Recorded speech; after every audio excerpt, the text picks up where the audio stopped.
रात के सन्नाटे में बगदाद के एक महल की खिड़की से आती हल्की सी रोशनी में बैठा एक आदमी, जिसके एक इशारे पर पूरा देश कांप उठता था। वह खुद नींद से कोसों दूर था। हर रात उसे लगता कि दीवारों के पीछे कोई उसका पीछा कर रहा है। कभी खाने में जहर का शक, कभी अपने ही लोगों पर भरोसा न कर पाने का डर, और इन्हीं डर से बचने के लिए उसने अपने चारों ओर खड़ा किया महलों का ऐसा जाल जो कंक्रीट, सोने और खून से बना था। ये कहानी है सद्दाम हुसैन की, उस शासक की जिसने अपनी ताकत दिखाने के लिए मिसाइलों जैसी दिखने वाली मस्जिदें बनवाईं और अपनी ही नसों में बहते खून से एक पवित्र किताब लिखवा डाली। नमस्कार साथियों, आज अतीत दर्पण में हम खोलने जा रहे हैं सद्दाम की उस गुप्त जिंदगी के दरवाजे जिनके पीछे छिपा है शान और शौकत, राजनीतिक खेल और एक ऐसा आतंक जिसने पूरे देश को सालों तक बंधक बनाए रखा। तैयार हो जाइए, क्योंकि यह सफर आपको ले जाएगा सद्दाम की उस दुनिया में जिसकी झलक आम इंसान कभी देख ही नहीं पाया। साथियों, सद्दाम हुसैन की कहानी सिर्फ राजनीति की नहीं, एक ऐसे इंसान की भी है जो दिखता कुछ था और अंदर से बिल्कुल कुछ और था। सद्दाम सिर्फ महल बनाने के शौकीन नहीं थे, उन्हें विशाल मस्जिदें खड़ी करने का भी जुनून था। इसी जुनून में उन्होंने बगदाद के पास एक अलग ही दुनिया रची डाली। उम्म अल-मारिक, एक बेहद शानदार मस्जिद जिसे साल 2001 में उनकी सालगिरह पर खास तौर पर बनाया गया। इस मस्जिद की सबसे अनोखी बात थी इसकी ऊंची ऊंची मीनारें जो मिसाइल जैसी डिजाइन की गई थी। वही स्कड मिसाइलें जिन्हें उन्होंने खाड़ी युद्ध के दौरान इजराइल की तरफ दागा था। सद्दाम के बारे में सबसे चौंकाने वाली बातों में से एक यह भी है कि एक मस्जिद में कुरान की एक प्रति उनके ही खून से लिखवा कर रखी गई थी। कॉन कॉफलिन अपनी किताब में बताते हैं कि 3 साल तक सद्दाम ने लगभग 26 लीटर खून दिया और उसी खून से 605 पन्नों में कुरान लिखी गई। आज भी वह प्रति एक बड़े कांच के केस में सुरक्षित रखी है।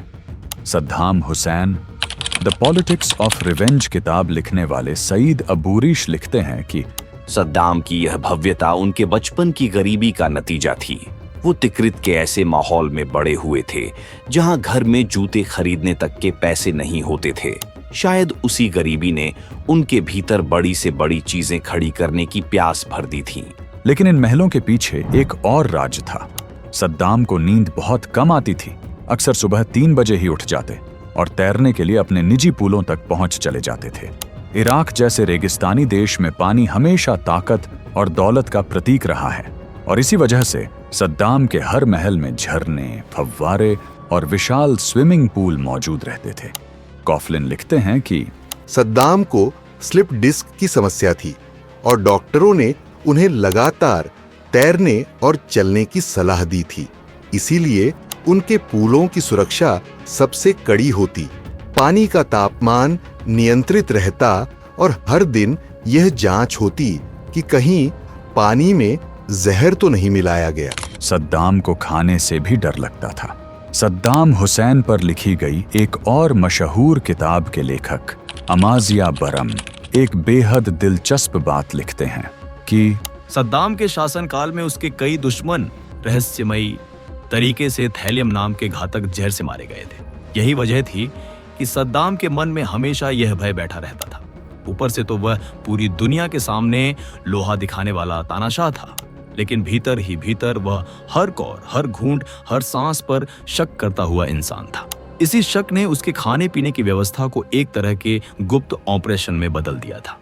हफ्ते में 2 बार उसके बगदाद स्थित महल में समुद्र से लाई गई ताजी मछलियां, केकड़े, झींगे और साथ ही बकरे व मुर्गे का खास तौर पर चुना गया मांस भेजा जाता था। लेकिन ये चीजें सीधे रसोई तक नहीं पहुंचती थीं।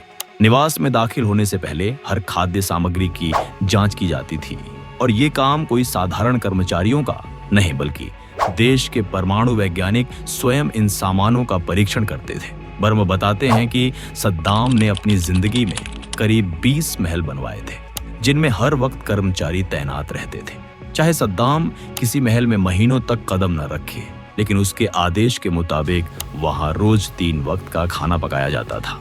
पूरा मेन्यू, पूरा स्टाफ, पूरी तैयारी के साथ सिर्फ इस संभावना के चलते कि सद्दाम कभी भी आकस्मिक रूप से वहां पहुंच सकते हैं। सद्दाम की एक और कमजोरी उनका रूप रंग भी था। वो हमेशा एकदम परफेक्ट दिखना चाहते थे। इसीलिए बाद में उन्होंने अपनी जैतूनी रंग वाली सैन्य वर्दी छोड़कर सूट पहनना शुरू किया, कोफी अन्नान की सलाह पर, ताकि अंतर्राष्ट्रीय मंचों पर उनकी छवि सबसे अच्छी दिखे। उनके बाल हमेशा ढाई किए होते थे और वे पढ़ने वाला चश्मा पहनकर कभी जनता के सामने नहीं आते थे।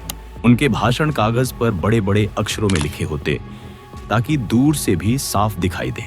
मीटिंग्स के बीच में वे कभी कभी अचानक 20 से 30 मिनट के लिए गायब हो जाते और निजी कमरे में झपकी लेते और फिर ऐसे लौटते जैसे कुछ हुआ ही ना हो। सद्दाम टीवी भी खूब देखते थे, CNN, अल जजीरा और दुनिया भर की खबरें। उनकी पसंदीदा फिल्म थी the day of the jackal, जो कि एक अंग्रेजी थ्रिलर मूवी है। लेकिन सत्ता के साथ उनका गुस्सा और शक दोनों लगातार बढ़ते गए। मार्च 1982 इराक की राजनीति अचानक एक अजीब मोड़ लेती है। सद्दाम हुसैन पर अपने ही एक मंत्री की हत्या करवाने का गंभीर आरोप लगाया गया। कफलिन अपनी किताब सद्दाम द सीक्रेट लाइफ में लिखते हैं कि सरकार ने दुनिया के सामने जो कहानी रखी वह सिर्फ एक मुखौटा थी। सरकारी बयान के मुताबिक स्वास्थ्य मंत्री रियाद इब्राहिम हुसैन भ्रष्टाचार में फंसे होने की वजह से मारे गए, लेकिन असल कहानी इसके बिल्कुल उलट थी। कहानी के मुताबिक मंत्री ने सुझाव दिया था कि ईरान इराक युद्ध में विराम के लिए पूर्व राष्ट्रपति अहमद हसन अल बकर को कुछ समय के लिए दोबारा पद पर बैठा देना चाहिए।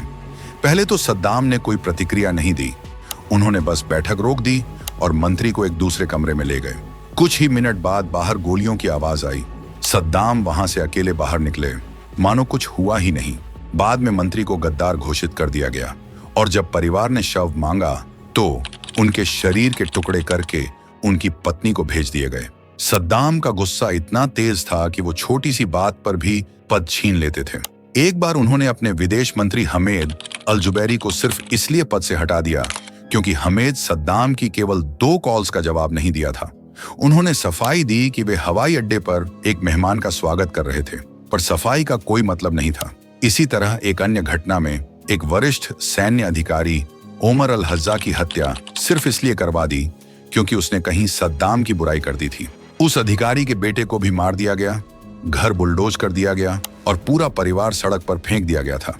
साल 2002 में एक कैबिनेट बैठक के दौरान उन्होंने एक मंत्री को घड़ी देखते हुए देख लिया। बैठक खत्म होने पर सद्दाम ने उसे वहीं रोक लिया और पूछा, इतनी जल्दी किस बात की है? मंत्री ने कहा, ऐसा कुछ नहीं, लेकिन सद्दाम को यह अपमान लगा और उसने आदेश दिया कि उसे 2 दिनों तक उसी कमरे में कैद रखा जाए। मंत्री को लगा कि उसे किसी भी पल गोली मारी जा सकती है। उसकी जान तो बच गई, लेकिन मंत्रालय से हटा दिया गया। सद्दाम की जिंदगी का सबसे बड़ा संकट उनका खुद का परिवार भी था। 1988 के आसपास उनका संबंध इराकी एयरवेज के महानिदेशक की पत्नी समीरा शहबंदर से हो गया। लंबी, खूबसूरत और शादीशुदा भी थी। सद्दाम का यह व्यवहार उन लोगों को नीचा दिखाने का एक तरीका भी माना जाता था जो कभी उनके विरोध में खड़े होते थे। कई लोगों का कहना था कि सद्दाम को शादीशुदा महिलाओं से संबंध बनाने में एक अलग ही अहम महसूस होता था। उनका सबसे भरोसेमंद आदमी था उनका अंगरक्षक कामिल हन्ना जेन, जिसका काम था उनके खाने को पहले खुद चखना। और दिलचस्प बात यह है कि वह खुद उनके निजी रसोइये का बेटा था। सद्दाम का मानना था कि रसोइया उन्हें कभी जहर नहीं देगा क्योंकि उनका खुद का बेटा मुझसे पहले वो खाना खाता है। उनकी सुरक्षा इतनी गुप्त होती थी कि जहां भी सद्दाम जाते पहले काले शीशों वाली डमी गाड़ियां चारों दिशाओं में भेजी जाती ताकि हत्यारे भ्रम में पड़ जाएं। यहाँ तक कि उनके करीबी लोगों को भी अक्सर पता नहीं होता था कि सद्दाम किस महल में है। उन्हें स्थानीय डॉक्टरों पर भी भरोसा नहीं था। अपनी सेहत के लिए अक्सर विदेशों से विशेषज्ञ बुलाए जाते। सरकारी कार्यक्रमों में कई बार उनके डुप्लीकेट भेजे जाते थे। कहा जाता है कि 1984 में एक डुप्लीकेट को गोली सिर्फ इसलिए मार दी गई क्योंकि शक हुआ कि वो असली सद्दाम ही है। सद्दाम हुसैन की जिंदगी शानो शौकत से भी बड़ी डर, शक और सत्ता की भारी कीमत से भरी हुई थी। एक ऐसा शासक जिसे दुनिया ताकतवर मानती रही, लेकिन उसकी रातें डर, सन्नाटे और सुरक्षा के कड़े पहरे में गुजरती थीं। सद्दाम की कहानी में ताकत के पीछे छिपा था अदृश्य डर, शान और शौकत के पीछे असीम असुरक्षा और महलों की चमक के नीचे खून, शक और सत्ता की दीवानगी। यही था सद्दाम हुसैन का असली चेहरा, एक ऐसा शासक जो दुनिया को ताकतवर दिखता था लेकिन भीतर से लगातार डरता था। तो अगर आप ऐसी ही रोचक और इतिहास से जुड़ी कहानियां सुनने के शौकीन हैं तो सब्सक्राइब कीजिए हमारे चैनल अतीत दर्पण को और शेयर कीजिए इस वीडियो को। मिलते हैं अगली ऐसी ही अनसुनी कहानी में, तब तक के लिए धन्यवाद।